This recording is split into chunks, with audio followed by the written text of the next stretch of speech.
Alright, this is the new updated Onua tutorial, featuring a new glitch that will save about a minute over the previous strats. The first room is the same. You just want to make your way across, push the rock on the switch, avoid shielding the bugs as usual, and make your way through the door.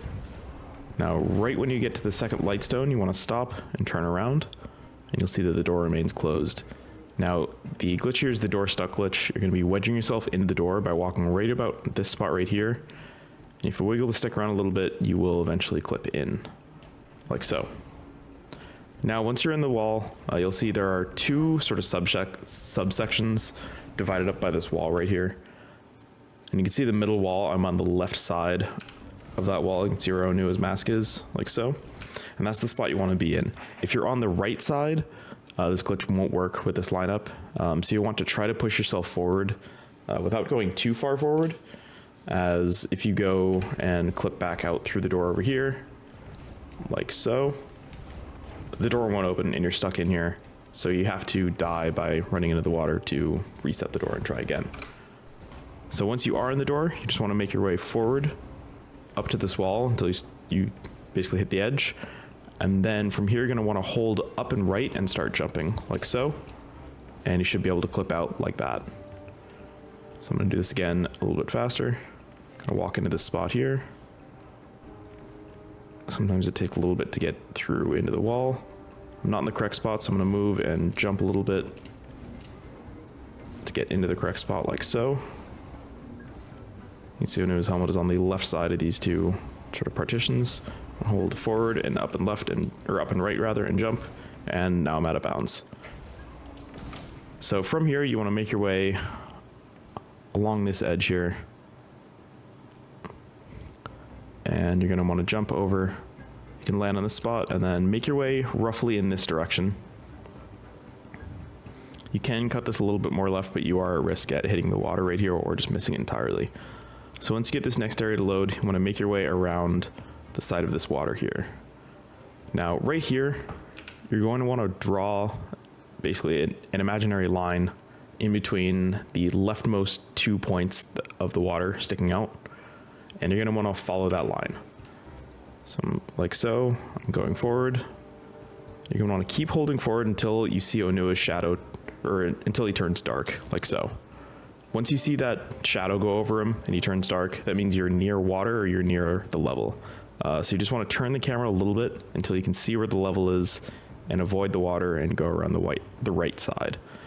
If you fail to react in time, you'll likely hit the water and die, or if you get lucky, you'll have a good enough line to go past and not have to stop and lose too much time. But if you don't hit it at all, you likely went too far to the left and the level just didn't even load. So from this spot here, you want to make your way around this corner, and I'm actually going to turn on debug here to show you what's going on. So there's a load zone right about here at this door. So what I'm going to do is go and stand right here. And you can see the top entry change to 4022. And then I'm going to head this way. And it's going to turn white. So you have to hit that spot in order to hit the load trigger. Or else once you go up the rock wall, or once you go up the hallway rather, it's just not going to be loaded. Now there is one optimization that you can do here. Once you hit the load trigger and you come back in here, if you take too close of a line getting back onto this ledge immediately, you'll see that sort of loading text pop up on screen.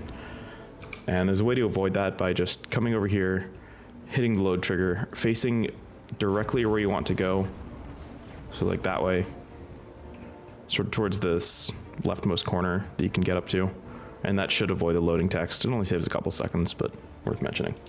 This next part can be really tricky. This is elbow jump. You want to make your way past the door and onto this little piece of ground that sticks out. And you want to try to jump off of the highest point of it, which is right about here. So while in the standing position, you do a single jump and move your way off. If you don't jump off and you just float off, you might not have enough height to make this work. So you want to float just to the left of where the level stops rendering, and then it'll pop into view. And you want to be basically lined up with this little stone sort of corner edge, I guess, on this wall. And you don't want to be too far forward here, or else you'll fall forwards into the water below. So you want to be right about here, and then just jump up, and you should be warped upwards, still out of bounds. If you're too far forward, you will pop back in bounds. We can see I'm still able to walk out of bounds. and then you can just make your way past the door and up this slope here.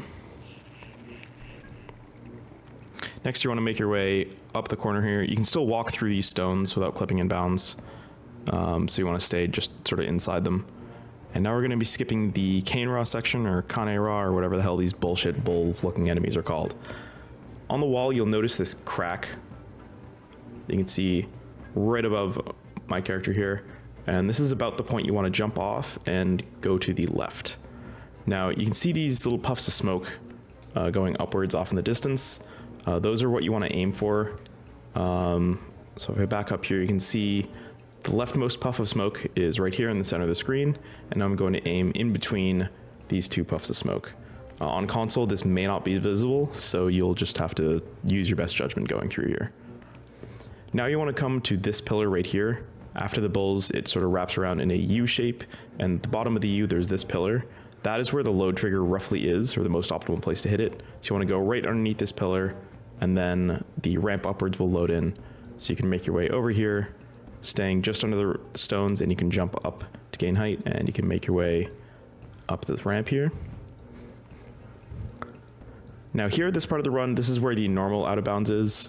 That skips the minecart room and goes straight to the boss room just up ahead.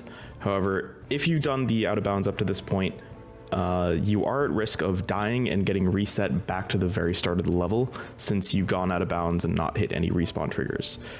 So a quick way to just give yourself a little safety net is just to walk in bounds right here, and then do the normal Onua out of bounds, or I guess the old Onua out of bounds. And that way, if you do die to the upcoming jump, you will respawn at that point, so it won't lose as much time if you die. So it's just a quick little safety net that can take a couple seconds to set up, but could potentially make you lose significantly less time should you die on the way up.